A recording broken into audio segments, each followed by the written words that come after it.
Chapter 1: The Mysterious Arrival. In the heart of Paris, where the Seine River flowed languidly and the streets bustled with life, there resided a young man named Edmond Dantès. He was of fair countenance, with tousled locks of blonde hair that shimmered like spun gold under the warm rays of the sun. Edmond was a sailor by trade, his life tethered to the ebb and flow of the ocean's currents. One crisp morning, as the city awakened to the symphony of chirping birds and bustling activity, a peculiar letter arrived at the port where Edmond worked. It was addressed to him, bearing the seal of the prestigious Monte Cristo estate. Intrigued by the unexpected missive, Edmond eagerly tore open the envelope to reveal its contents. The letter, written in elegant script upon parchment as smooth as silk, extended a gracious invitation from the esteemed Count of Monte Cristo. It requested Edmond's presence at the grandiose estate nestled amidst the verdant hills of the French countryside. The purpose of the invitation remained shrouded in mystery, igniting a spark of curiosity within Edmond's adventurous soul. As the sun climbed higher in the azure sky, casting a golden hue over the cobblestone streets of Paris, Edmond made his decision. With his heart pounding with anticipation, he bid farewell to his fellow sailors and set off towards the horizon, guided by the promise of adventure that awaited him at the Monte Cristo estate. The journey to Monte Cristo was nothing short of breathtaking. Along the winding roads that snaked through emerald valleys and past quaint villages adorned with colorful blooms, Edmond marveled at the beauty of the French countryside. The air was fragrant with the scent of wildflowers, and the gentle breeze whispered secrets of distant lands. As evening descended like a velvet curtain upon the landscape, Edmond finally arrived at the gates of the Monte Cristo estate. The grandeur of the mansion took his breath away, its ivy-clad walls bathed in the soft glow of twilight. The estate exuded an aura of mystique, as if it held within its walls secrets known only to the stars. With a sense of trepidation mingled with excitement, Edmond approached the imposing double doors and announced his arrival. The doors creaked open, revealing the opulent interior of the mansion bathed in the warm glow of candlelight. Standing before him was the Count of Monte Cristo, a figure of elegance and grace, with his piercing blue eyes and a mane of blonde hair that cascaded like a waterfall of sunlight. "Welcome, Monsieur Dantès," greeted the Count, his voice smooth as velvet. "I have been expecting you." Edmond's heart fluttered with a mixture of awe and uncertainty as he stepped across the threshold into the realm of the enigmatic Count. Little did he know that his life was about to be irrevocably changed by the events that would unfold within the walls of Monte Cristo, setting him on a path of adventure, intrigue, and redemption. Chapter 2: The Enigmatic Count. Within the confines of the Monte Cristo estate, Edmond Dantès found himself immersed in a world of opulence and intrigue. As he stepped further into the grand foyer, his eyes drank in the lavish decor that adorned every corner of the mansion. Marble statues stood sentinel, their stoic faces gazing upon the visitors with an air of silent wisdom. Crystal chandeliers hung from the ceiling, casting a shimmering cascade of light upon the polished marble floors.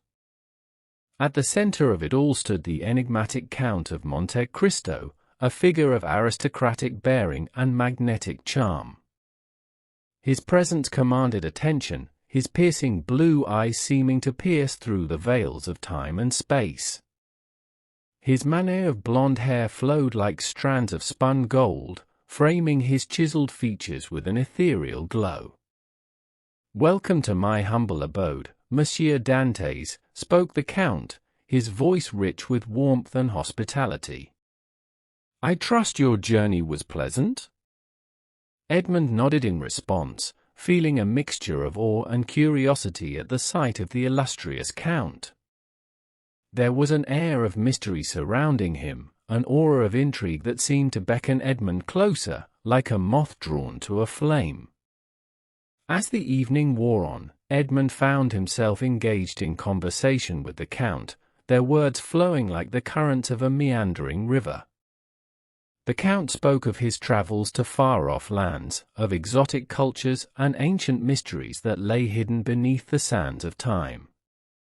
With each tale he wove, Edmond felt himself drawn deeper into the web of the Count's charisma, his thirst for adventure kindled anew. Yet, beneath the veneer of sophistication and refinement, there lurked a shadowy presence within the Count's gaze, a hint of sadness that betrayed the depths of his soul. It was as if he carried the weight of the world upon his shoulders, burdened by secrets too heavy to bear. As the night wore on, Edmond retired to his chambers, his mind abuzz with thoughts of the enigmatic Count and the mysteries that surrounded him. Little did he know that his encounter with the Count was but the beginning of a journey that would lead him down paths of danger and deceit, towards a destiny that was intertwined with the fate of Monte Cristo itself. Chapter 3: A Fateful Betrayal. In the tranquil corridors of the Monte Cristo estate, where whispers of intrigue lingered like ghosts in the shadows, Edmond Dantès found himself ensnared in a web of treachery and deceit. The golden glow of dawn filtered through the windows, casting long shadows upon the marble floors as Edmond awoke to a day that would alter the course of his life forever. As he made his way through the opulent halls of the mansion, Edmond's thoughts were consumed by the enigmatic Count and the mysteries that shrouded him like a cloak of darkness. Little did he know that beneath the veneer of aristocratic charm, jealousy brewed in the hearts of his closest companions, casting a shadow over the tranquility of Monte Cristo. It was during breakfast in the grand dining hall that the first whispers of betrayal reached Edmond's ears.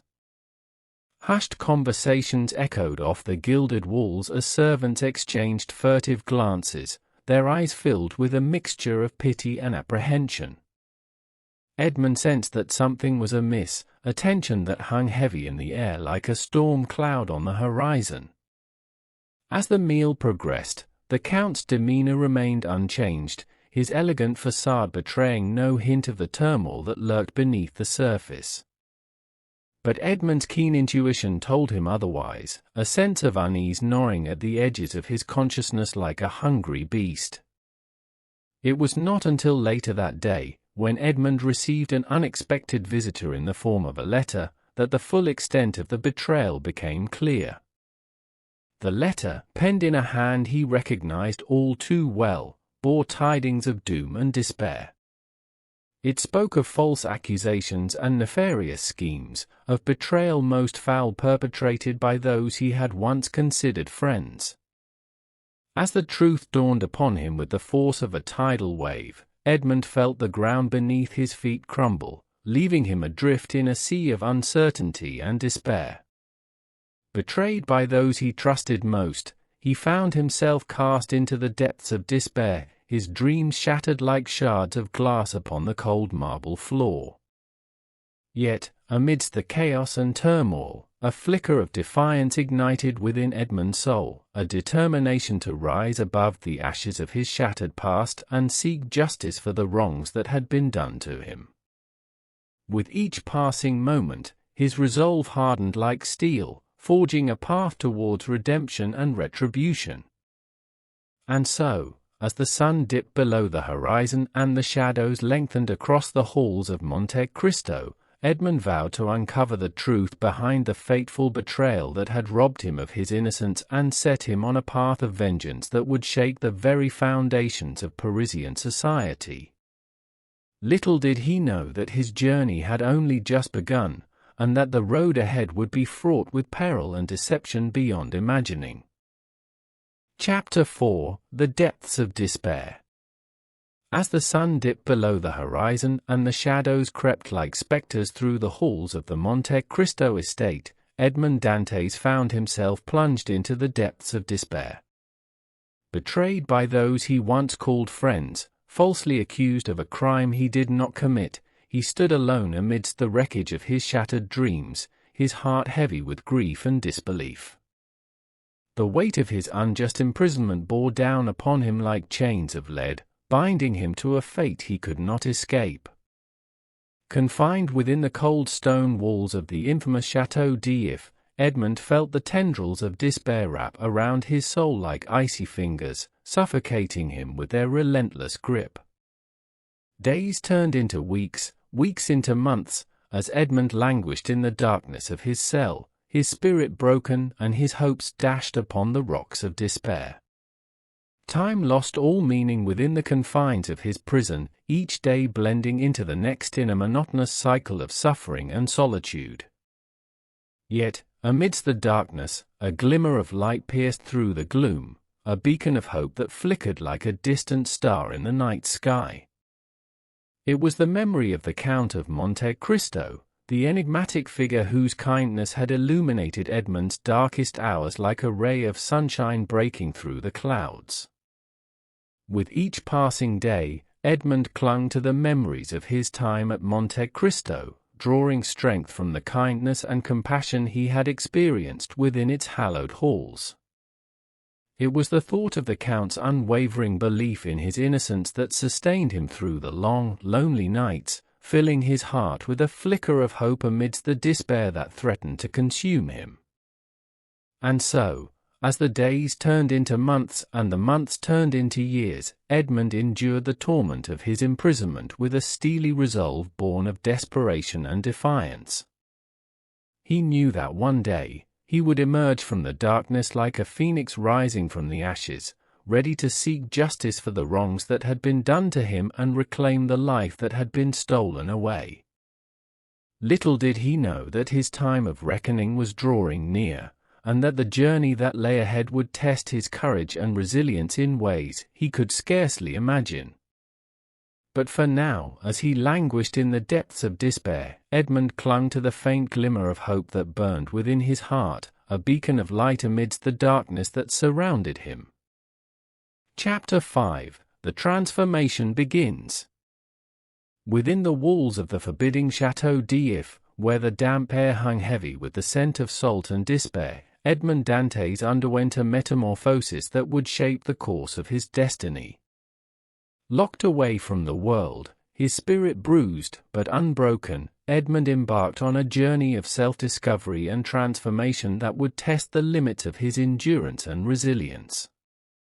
As the years dragged on, Edmond's once youthful countenance hardened like stone, his eyes taking on a steely glint that spoke of the trials he had endured and the depths of his resolve. With each passing day, he honed his mind and body with the discipline of a warrior, channeling his pain and frustration into a singular purpose: vengeance. It was within the confines of his prison cell that Edmond devised a plan so audacious, so daring, that it bordered on madness.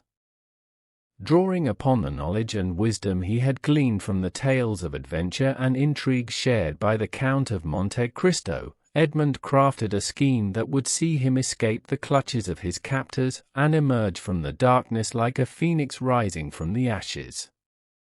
With meticulous precision, Edmond plotted his escape, turning the tools of his confinement into instruments of liberation.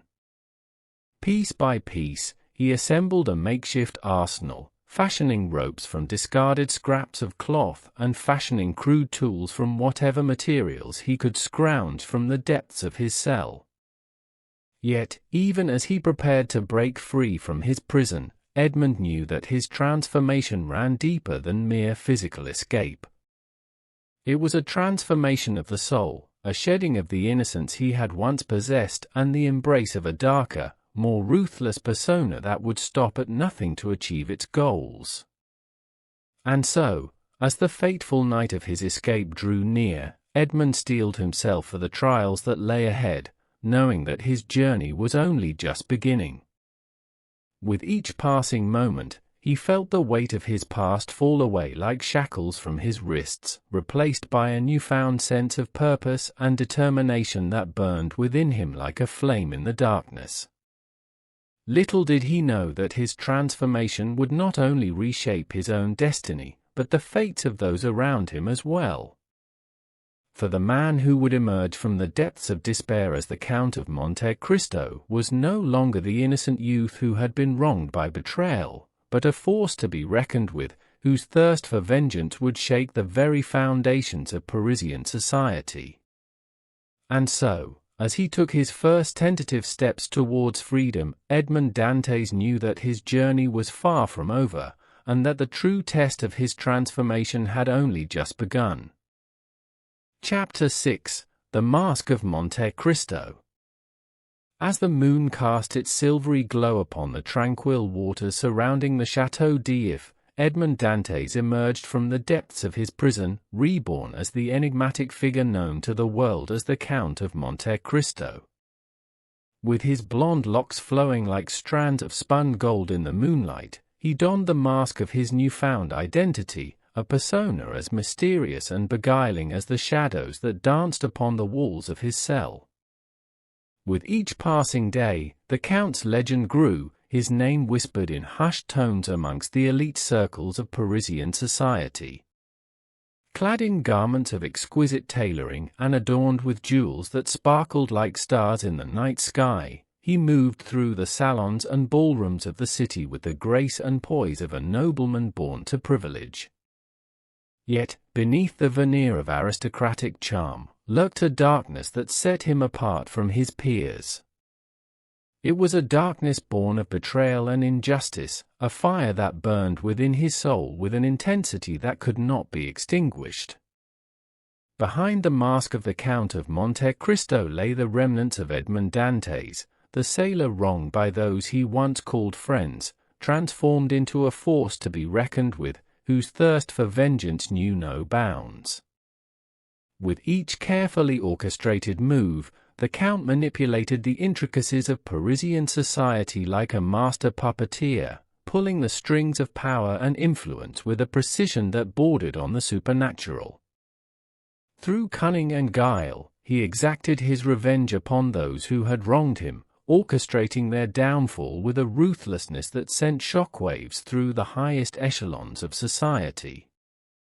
Yet, amidst the chaos and intrigue that surrounded him, the Count remained a figure of mystery and intrigue, his true motives shrouded in secrecy. To some, he was a savior, a beacon of hope for those who had been wronged by the injustices of the world. To others, he was a spectre of doom, a harbinger of vengeance whose wrath knew no mercy. But amidst the whispers and rumors that swirled like mist through the streets of Paris, one thing remained clear: the Count of Monte Cristo was a force to be reckoned with, whose influence extended far beyond the confines of his opulent estate. Behind the mask of nobility and sophistication lay a man driven by a singular purpose, a man whose transformation from sailor to aristocrat was but the beginning of a journey that would shake the very foundations of the world in which he lived. And so, as he moved through the shadows of Parisian society, the Count of Monte Cristo remained ever vigilant, his blonde locks gleaming in the moonlight as he plotted his next move in the deadly game of intrigue and deception that had become his life. Chapter 7: A Game of Intrigue. In the labyrinthine corridors of Parisian society, where whispers of scandal and secrets danced upon the lips of the elite, the Count of Monte Cristo wielded influence like a masterful conductor orchestrating a symphony of intrigue. With his blonde locks cascading like a golden waterfall and his piercing blue eyes ablaze with cunning, he moved through the salons and ballrooms with the grace and poise of a nobleman born to power. At the heart of his machinations lay a game of cat and mouse, a delicate dance of deception and manipulation that kept the city's aristocracy enraptured and ensnared in his web. Through carefully planted rumors and calculated alliances, the Count navigated the treacherous waters of Parisian high society, his every move designed to further his own agenda while sowing discord amongst his enemies. But beneath the veneer of sophistication and charm, lurked a darkness that set the Count apart from his peers. It was a darkness born of betrayal and injustice, a fire that burned within his soul with an intensity that could not be extinguished. Behind the mask of nobility lay a man driven by a singular purpose, vengeance. And so, as the Count moved through the salons and ballrooms, he played his game with a skill that bordered on the uncanny. With each carefully orchestrated move, he drew closer to his enemies, his blonde locks gleaming in the candlelight as he plotted their downfall with a ruthlessness that sent shivers down the spines of those who dared to cross him. But amidst the shadows of deception and betrayal, there were those who saw through the facade of the Count's aristocratic charm, who recognized the darkness that lurked behind his piercing blue eyes. They knew that beneath the mask of nobility lay a man driven by a thirst for revenge, a man whose transformation from sailor to aristocrat was but the beginning of a journey that would shake the very foundations of the world in which he lived. As the game of intrigue unfolded, alliances were forged and broken, secrets were unearthed, and the balance of power shifted like sand in the wind. And through it all, the Count of Monte Cristo remained ever vigilant, his blonde locks shining like a beacon in the darkness as he moved ever closer to his ultimate goal, redemption, or perhaps, damnation. For in the game of intrigue, where the stakes were high and the consequences dire, there could be no winners, only survivors. And as the Count of Monte Cristo prepared to make his next move, he knew that the game was far from over, and that the true test of his cunning and resolve had only just begun. Chapter 8: Redemption and Forgiveness. As the intricate web of intrigue spun by the Count of Monte Cristo reached its zenith, a glimmer of redemption and forgiveness shimmered amidst the shadows of Parisian society. Within the heart of the enigmatic Count, buried beneath layers of vengeance and deceit, lay the seeds of compassion and humanity, waiting to blossom amidst the darkness that threatened to consume him. It was amidst the opulent splendor of the Monte Cristo estate that the Count found himself confronted with the consequences of his actions, the weight of his vendetta bearing down upon him like a burden too heavy to bear. As he gazed upon the faces of those whose lives he had shattered in his quest for retribution, a spark of remorse ignited within his soul, a flicker of light amidst the darkness that threatened to consume him. It was then that the Count realized that true redemption lay not in vengeance, but in forgiveness. And so, with a heavy heart and a newfound sense of purpose, he set out on a journey of atonement, seeking to right the wrongs of his past and make amends for the sins he had committed. Through acts of kindness and compassion, the Count sought to mend the broken hearts and shattered dreams of those he had wronged, offering them a chance at redemption and forgiveness that he himself so desperately craved. With each selfless gesture, he hoped to reclaim a piece of his own humanity, to wash away the stains of guilt and remorse that tarnished his soul like shadows upon the sunlit sky. But redemption did not come easily, nor did forgiveness come swiftly. It was a journey fraught with obstacles and challenges, a path beset by doubts and fears that threatened to derail the Count's newfound resolve. Yet, with unwavering determination and unwavering faith, he pressed on, guided by the flickering light of hope that burned within his heart like a beacon in the night. And as the days turned into weeks and the weeks turned into months, the Count found solace in the knowledge that true redemption lay not in the forgiveness of others, but in the forgiveness of oneself. It was a lesson learned amidst the trials and tribulations of his journey, a truth that resonated deep within his soul like a melody that echoed through the corridors of time. And so, as he stood upon the precipice of his destiny, the Count of Monte Cristo embraced the gift of redemption and forgiveness with open arms, knowing that his journey was far from over, but that with each step he took, he moved closer towards the light that had eluded him for so long. For in the end, it was not the battles won or the enemies vanquished that defined the Count's legacy, but the compassion and forgiveness he showed towards those who had wronged him, and the redemption he found within himself amidst the darkness that threatened to consume him. And as he embarked on a new chapter of his life, the Count of Monte Cristo knew that he had finally found the peace and redemption he had been searching for all along. Chapter 9: Love Rediscovered. Amidst the tumultuous currents of the Count of Monte Cristo's journey towards redemption and forgiveness, there emerged a beacon of light that illuminated the darkness of his troubled soul, the rediscovery of love. It was a love that had lain dormant within the depths of his heart, buried beneath layers of sorrow and regret, waiting to be awakened by the gentle touch of fate. As the Count traversed the winding paths of his destiny, he found himself drawn inexorably towards a familiar figure from his past, a figure whose presence stirred memories long forgotten and emotions long suppressed.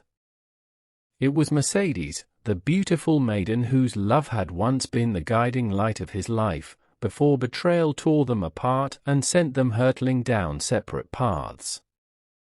But amidst the chaos and turmoil that surrounded them, the flame of their love refused to be extinguished, burning bright and true amidst the darkness that threatened to consume them. With each passing moment, the Count found himself drawn closer to Mercedes, his heart yearning for the warmth of her embrace and the solace of her love. And so, amidst the opulent splendor of the Monte Cristo estate, the Count and Mercedes found themselves reunited once more, their hearts entwined like vines in a lover's embrace. It was a moment of pure, unadulterated joy, a testament to the enduring power of love to overcome even the greatest of obstacles. But their journey towards reconciliation was not without its challenges, for the wounds of the past ran deep, leaving scars that refused to heal. Yet, through patience and understanding, the Count and Mercedes found solace in each other's arms, their love serving as a balm to soothe the pain of their shared past. As the days turned into weeks and the weeks turned into months, the bond between the Count and Mercedes grew stronger, their love blossoming like a flower in the springtime. With each passing day, they found themselves drawn closer together, their hearts beating as one amidst the chaos and uncertainty of the world around them. And as they stood together, hand in hand, beneath the starlit sky, the Count and Mercedes knew that their love was a force to be reckoned with, a beacon of hope amidst the darkness that threatened to engulf them.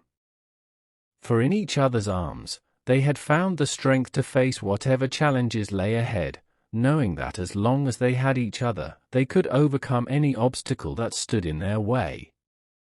And so, as they embarked on a new chapter of their lives together, the Count and Mercedes embraced the gift of love rediscovered, knowing that no matter what trials and tribulations lay ahead, their love would endure, steadfast and true, for all eternity. Chapter 10: The Legacy of Monte Cristo. As the sun dipped below the horizon, casting its golden glow upon the tranquil waters that surrounded the Monte Cristo estate, the Count stood atop the precipice of his destiny, his heart heavy with the weight of the journey he had undertaken.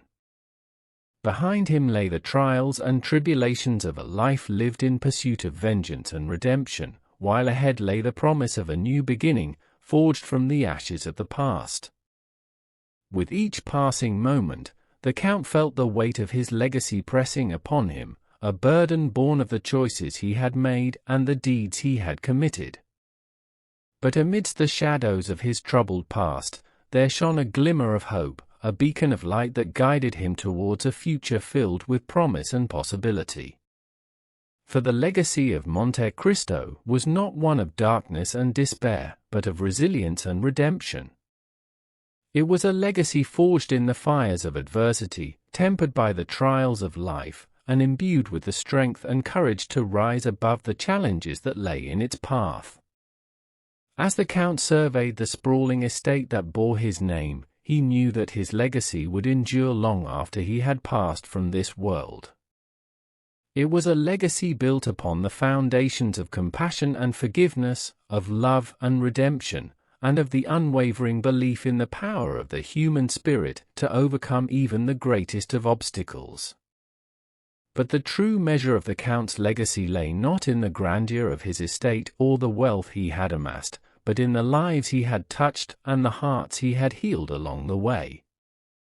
For in the end, it was not the battles won or the enemies vanquished that defined him, but the compassion and forgiveness he showed towards those who had wronged him, and the love he shared with those who had stood by his side through thick and thin. And so, as the sun dipped below the horizon and the stars twinkled like diamonds in the night sky, the Count of Monte Cristo embraced the legacy he had forged with open arms, knowing that his journey was far from over, but that with each step he took, he moved closer towards the light that had eluded him for so long. For in the end, the legacy of Monte Cristo was not one of darkness and despair, but of hope and redemption, a testament to the enduring power of the human spirit to overcome even the greatest of challenges and emerge triumphant in the face of adversity.